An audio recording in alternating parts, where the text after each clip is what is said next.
அவ்வளவு பெரிய விதை மதிப்பில் விலை மதிப்பில்லாத பொக்கிஷத்தை தன் ஜீவனை கொடுத்து தான் உங்களை என்னை வாங்கியிருக்கிறார்.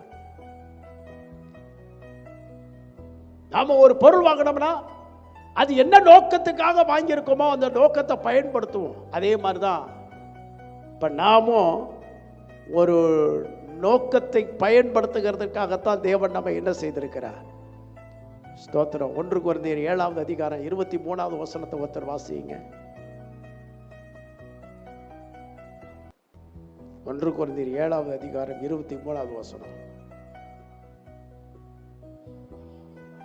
இப்பவும் வசனம் என்ன சொல்லுது?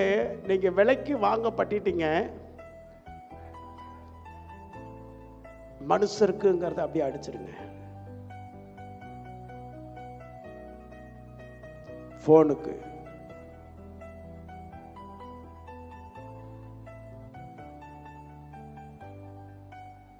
சொல்லுங்க. நீங்கள் கிரயத்துக்கு கொல்லப்பட்டீர்கள். போனுக்கு, சினிமாவுக்கு எல்லாம் வசனம் போடுங்க. பெண்களுக்கு அடிமையாக ஆகாதிருங்கள். ஆண்களுக்கு, ஏன்னா விலைக்கு வாங்கிட்டார். என்ன நோக்கத்துக்காக வாங்கி இருக்கிறார்? ஆண்டவர் சொல்றார், நான் பரிசுத்தர், ஆகையால் நீங்களும் பரிசுத்தராயிருங்கள். என்ன நோக்கத்துக்காக வாங்கிறோம்? பரிசுத்தத்துக்காக. தேவன் நான் பரிசுத்தமாய் இருக்கிறதற்காக.